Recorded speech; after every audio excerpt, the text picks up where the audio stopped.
Okay, what's happening, folks? Greetings. I've been charging batteries. I'm going to head out on a shoot tomorrow. So, a failure to plan is a plan to fail. So, always have to be ready, especially beforehand, the night before. I wanted to point you to one of Yannicks' blog posts. And I'm going to show you my secret tool, one of, not the only one, secret tool for judging microcontrast and intertonal transmission of various lenses. And it's hidden underneath this. It's a secret testing tool that I don't think anybody else uses, but it's the best testing tool. And I'll show it to you in a second. Anyway, check out the link below for Yannick's blog. He did some testing between the very expensive and yet very crappy Sigma art lenses, the 50mm art and the 35mm art. I believe they're both f1.4s against the old, relatively speaking, D-series autofocus Nikkors, also 50mm and 35mm respectively. So he did. These are D-series autofocus Nikkors with low element counts. It's like, oh, those are lenses back from the mid to late 80s. Yeah, so how they can't stack up against the modern technology of the Sigma art. How many lenses have you tested again? Oh, well, I've got a Sigma art lens and it's really awesome. No, that's not the question I asked. How many lenses have you tested again? Yeah, but this lens is awesome. I mean, there's like some people on YouTube that really recommend this lens. It's crap. It's crap. You want to know a hardcore fact about Sigma? Hardcore fact about Sigma is barring abuse and torture of lenses, which can happen to any lens, if you actually exclude those variables, the number of lenses that are surviving from 10 years ago, 15 years ago, from Sigma is about 1%. No, that's not an exaggeration, that's a fact. The amount of lenses from Nikon, the Nikkors, surviving from 10, 15 years ago is about 100%. I said barring abuse and torture and droppage and all that other crap, excluding that nonsense. 1% versus 100%. Gee, sounds like there's some quality control issues, construction parameters as far as sample variation. Yes, you can go to any camera store and bribe the manager that's been there for more than 10 years. Like, yeah, here's a $10 bill. I want the truth for 5 seconds. What's the number one lens that gets rejected and returned? Sigma. What's the lens that turns out to be defective most often has to come back for a refund or an Sigma? Anyway, Yannick's got a bunch of pictures and he shows you, here is, I'm not going to tell you which picture is which. You can have to take the test yourself. He does a bunch of different pictures. He's just showing you an intertonal transmission. Now, one of these images looks really, really flat. I'll let you take the test yourself and you'll see the answer at the bottom, He gives you the answer for the lenses at the bottom. Take the test, read his little blog post, and, I always say test it for yourself. It's like, well, you just talk a lot. You're just like a tattooed freak that just, says a lot of stuff. Well, test it yourself. I am building NikonFocus.com for that. Unfortunately, I've only got 2 hands and 24 hours in the day. I'm way late on the website, which I am fully guilty of. But take a look at these pictures. You can't see these. You have to look at the blog. One of them is really, really flat, and the other one has a massive intertonal transmission. One will look very whitewashed or bleached. It will look, nice and silver, but one will look, has all those intermediate. We used to call it back in the days of film, we used to call them a silver print. Proper exposure, proper development. And it titled them a silver print. It's in reference to Ansel Adams and other people who talk about a print looking silver. But you can't extract what isn't there to begin with, not even in Lightroom or Photoshop. And there is a huge difference between these two. Huge. One of these looks whitewashed and the other one has all those intermediate intertonal rays. So anyway, check the blog link below. There are a lot of things that have to do with depth, and I've gone over videos on depth before. Perceptual depth, rendered depth, bokeh depth.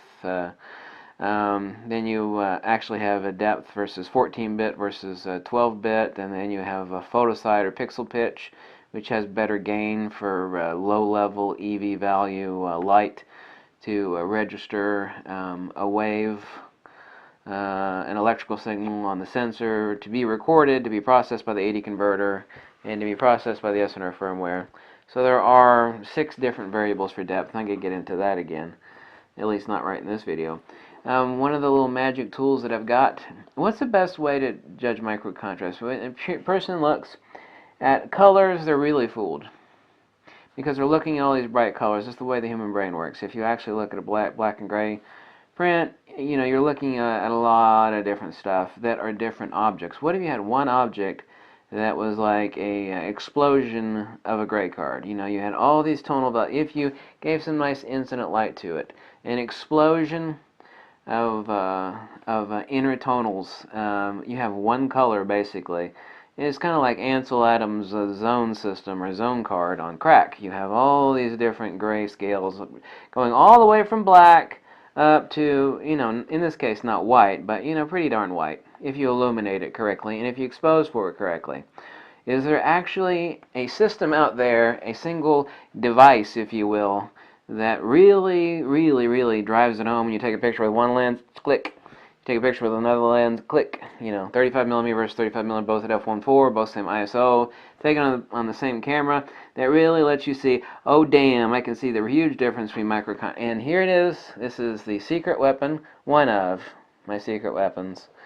And you're going to laugh, but when you understand what I'm talking about, then you're not going to laugh, if you have a brain anyway.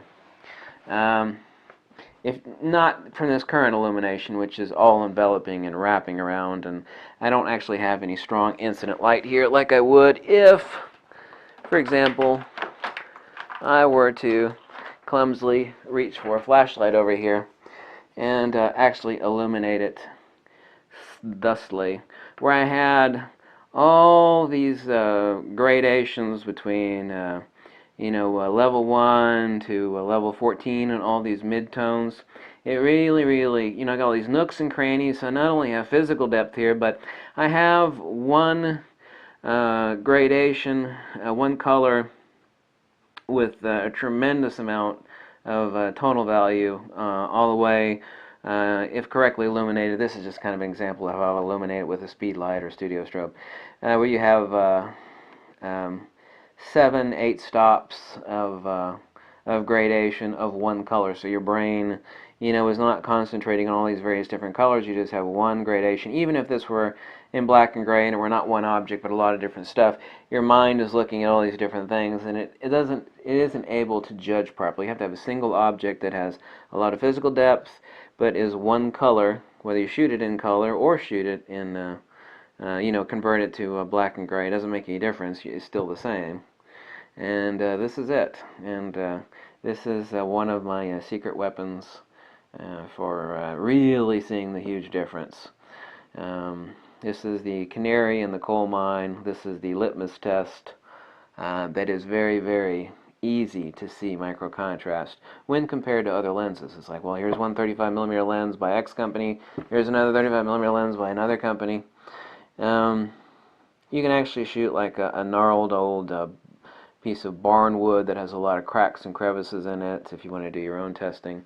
But this gnarled old piece of worn out, very it's got a lot of holes in it, you know, wormholes. And anyway, this is my secret weapon for testing microcontrast. One of, anyway. Thanks for watching, and check out Yannicks' blog post in the link below, and take the test. I'm not going to tell you which side is which lens and versus the other. The point is that Sigma's crap. You're paying $1,000 for a crappy lens. The lenses he's comparing are like $250 versus $1,000, and $180 versus $1,100 on the Sigma Art 35mm. The Nikon outperforms it. What? That's not possible. One's a new expensive lens and the other one is an old cheaper lens. So what? It's not about price. I could buy them all. I've shot them all. It's not about price. Well, you can't afford it. You're going to say that? I got a pile of Zeiss lenses. I got so many lenses, I mean, they're just flying out of my fanny. You saying I can't buy it? Nope. So what is it? Have you tested them? I have. Have you? No, I haven't, but I've got an art lens, and I saved up a lot of money to buy it, and it's awesome. Well, how do you know it's awesome? What's your spectrum of comparison to have a relational, judgment call based upon examination of where it falls within the spectrum of, crap to awesome. Well, I don't know. Just a lot of people that are really smart in photography, they recommended me that, no, you mean like a salesperson? Someone that's got a hand up their fanny, a puppet? Well, I don't know, but, it's expensive and it works for me. Like, well, that's a good answer. No, it isn't. No, it isn't. Thanks for watching. Catch you later. Bye!